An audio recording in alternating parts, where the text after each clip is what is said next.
Okay, so today's the 1st of December, and I don't have a car. And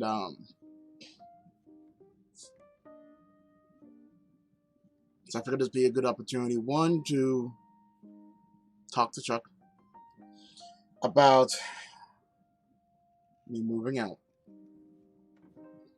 Okay.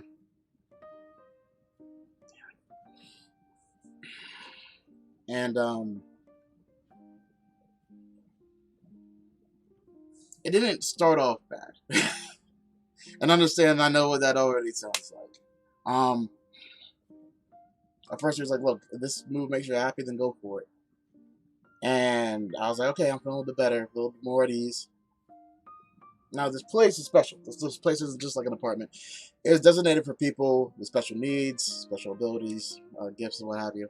Um, but it's also designated for the elderly, handicapped, and whatever category society puts people who happen to be um, below average or different from average, rather.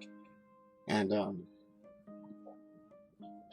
I think that was like his first red flag. Is like, okay, well, before you do anything, like, I don't think this is a good idea anymore. To the point where he even, as I'm sitting there in the car, starts calling another housing development, which kind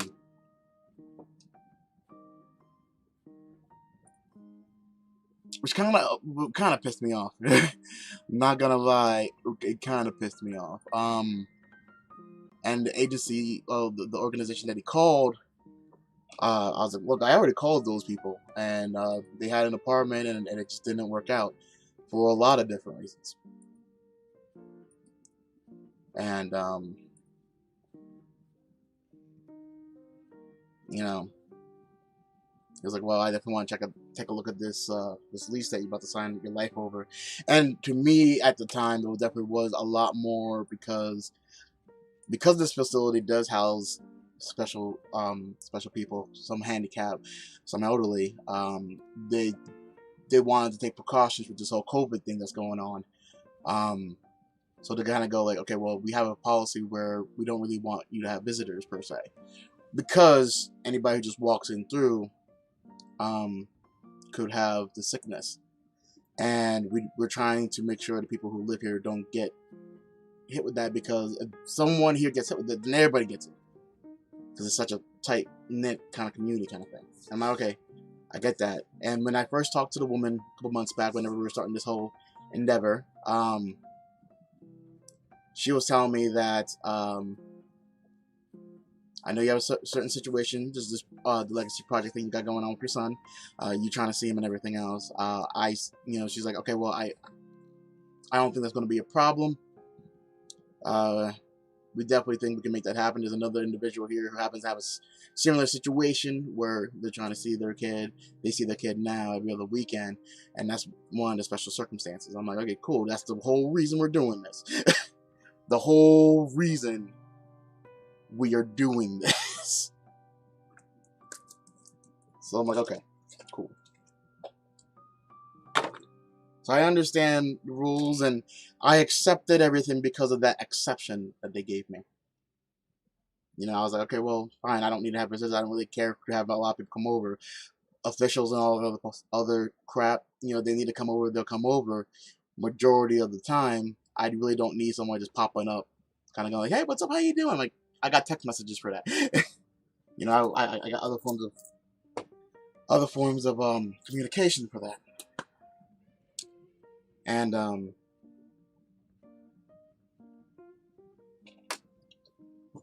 so I was okay with it, even though Chuck wasn't. He's very much anti this whole, we have to change our whole lifestyle because of this COVID sickness and all that. For him, to me, it's a little more political than it is. Oh, you're trying to do better, move up in the world, this, that, whatever. I'm proud of you. Congratulations, kudos. Hardy, hard. We're gonna miss you and all that. For him, is more like, oh, the government says you shouldn't do this. You're paying for a place. You get to do whatever you want. I'm like, look, they're doing a lot of things here for me that they don't normally do for regular people. they're helping me with different aspects right now. So understandably, I was kind of trying to hold in my emotions. I was trying to hold in my anger and frustration, preventing it from blowing up and it being a situation that doesn't need to be a situation. So I was driving with him. We had to get a couple things apart from my granddad so we can get his truck up and running. We had to get my tire from my uncle's place so that we can jump it off my granddad's, so that he can potentially see if we can find another part, like another rim that fits it. You took a video of it, so I don't have the video up. It's on my phone. My phone died on the way here, and it's charging up right now. So check it out on Facebook, Twitter, usual social medias. And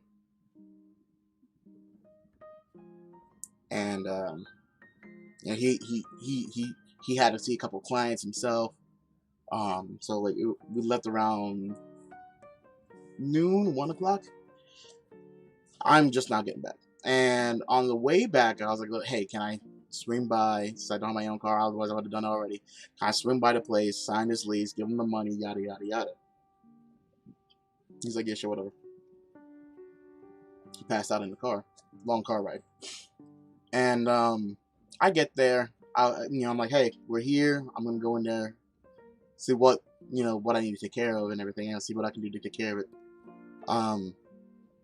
I forgot to go get the money order. I have the cash, but they don't accept cash, so that was something. But like, so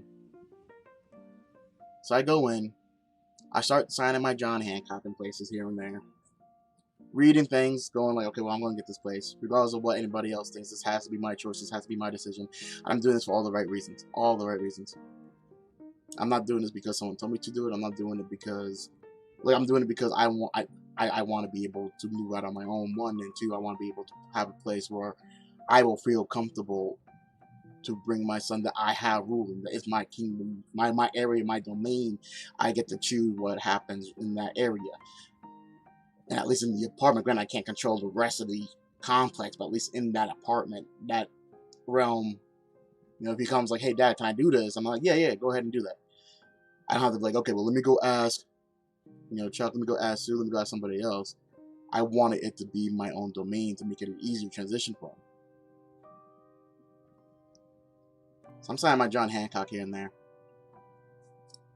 And she's giving me some basic rules. She's giving me the shorthand version of it, because I told her that my dad's in the car and all that stuff. Don't want to keep him waiting and all that.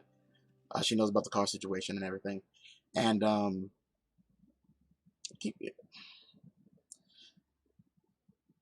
so we get toward, I finally signed the lease and everything. I'm like, okay, let me go get the cat. Let me go get this check. I'll have Chuck write me a check. I'll give him the cash for it. I go in there. He's like, I forgot it. Sorry. I didn't tell him that we needed it, so like it wasn't something that like popped up in his head, something that he needed to get. That was my fault when I prepare him properly for that. So I'm like, all right, cool. I'll just tell her that we'll come back later, either tomorrow or whatever, whenever I have time and the ability to do so, to be able to drop off this check as my security deposit, which I was able to reduce by 80%. 80%. And so I go in and I make the comment like, my son's really gonna, me and my son gonna have a good time. I think this is a good move and everything. She's like, what do you mean? I'm like, when I move in, every other weekend, the goal is to have my son with me.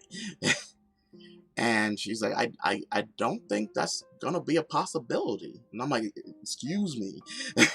And she's like, yeah, because of this whole COVID thing getting worse, we are kind of like allowing no visitors at all. I'm like, hold up.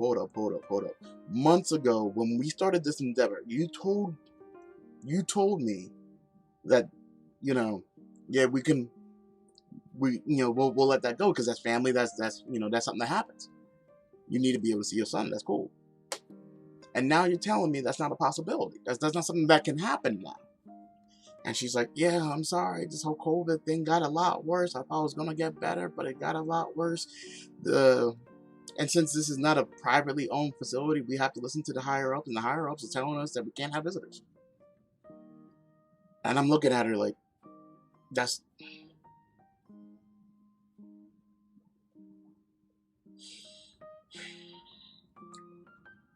And she sees my frustration. She's like, I understand what you're going through. I'm like, there's no way. There is no way. So she's like, I can't even have my mom come and visit me. I'm like,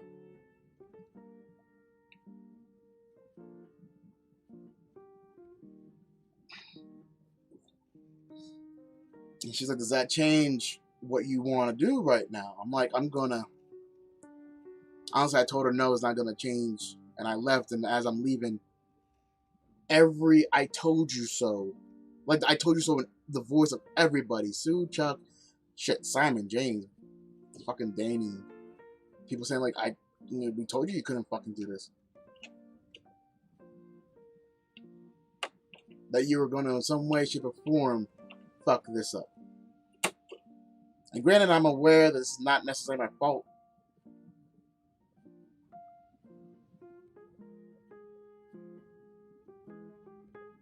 It's just a huge disappointment.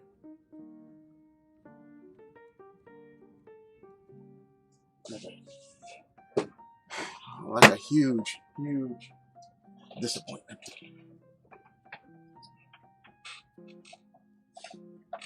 And who do I go to?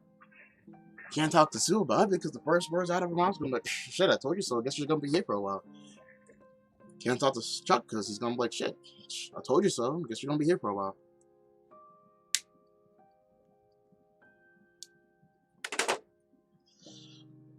And I could wait. I can wait this COVID thing out. That's an option, I guess. But who knows when this COVID thing's gonna be up and gone? This might be the new reality. This might be the new norm.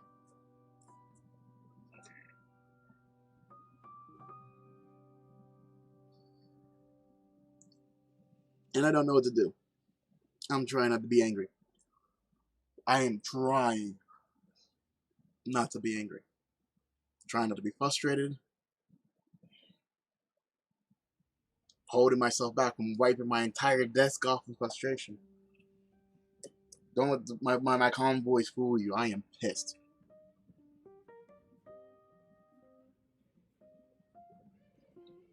And angry is like all the work in the past several months mean nothing now.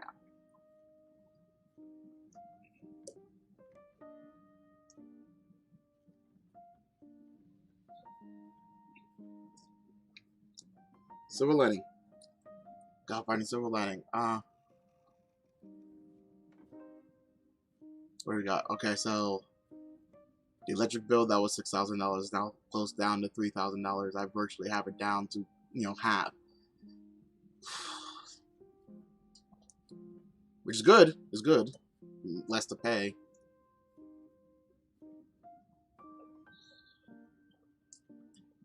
I don't know another place that'll let me have rent as low as it was at this place. Like I don't know another place that'll look at my criminal record and be like, you know what, that happened 5 years ago, over 5 years ago. You're good now. I don't know any place that's gonna look at my mental health history and go, okay, yeah,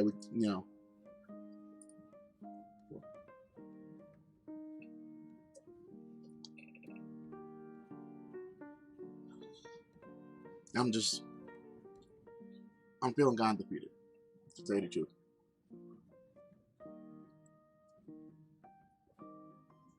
I don't want to be. I hate feeling defeated. Hate feeling defeated. Yeah, I guess I could spend more time and try to find another place, but not with the money I make.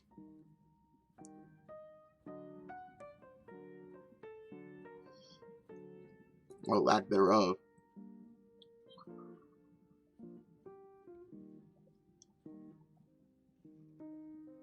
And shit, who knows? Like, maybe when I go to court on Friday and just go, okay, in 6 months we can revisit and see if we can have overnight stays. And who knows, by then I might have my own place. Not my own place. Maybe COVID would be a lot better. I don't know. Like, I'm rolling the dice on something I don't even understand.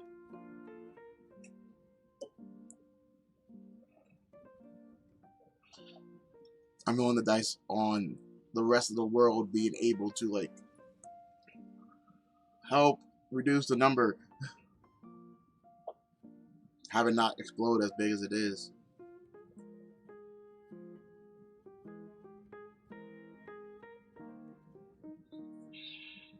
I don't know. I really don't know. Like I can't let this defeat me, but it's defeating me.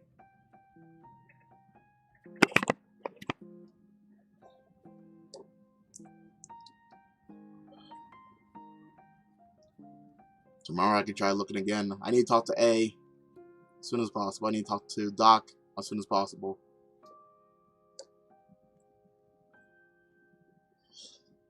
Haven't even told Bunny I came back yet.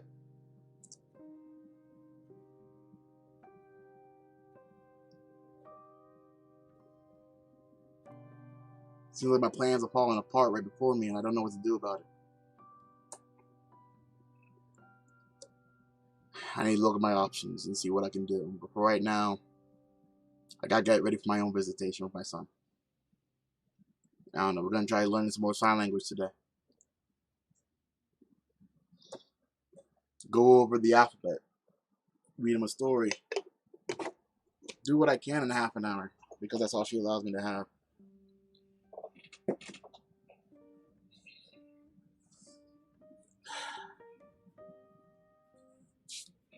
I don't know.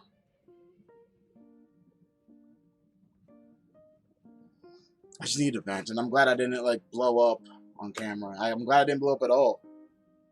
There's a part of me that really wants to, but knows that it doesn't solve anything blowing up. Granted, right now, Chuck and Cyril are thinking downstairs, well, he's going to be moving out soon. And right now, I'm thinking I might not. Not really sure what to do. I kind of feel lost.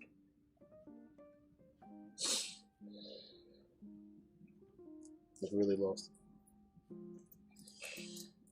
But I can figure it out. We can figure it out. We got this. We can. Because I have to. Because the sun is going to set and the moon's going to rise. Or the moon's going to rise and the sun's going to set. I must prepare myself for what happens next. I must find a way to kind of like get control of the ship that I call life. I forgot what I gotta do next. Thank you guys for listening to me rant and talk about my problems. I don't know what I'm gonna do.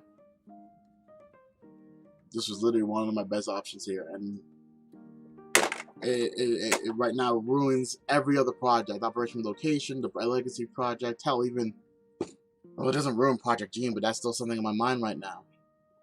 Granted, hopefully my granddad's able to help me out with that, but because I cannot, like, I'll accept help if I cannot do it, and the only other option I have, I tried calling the mechanic place again today, and I still haven't gotten a phone call back from them.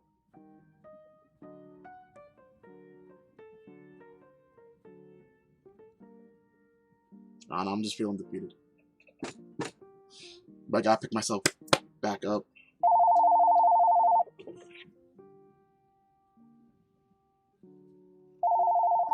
I gotta go. Thank you guys for watching, and I'll talk to you guys later.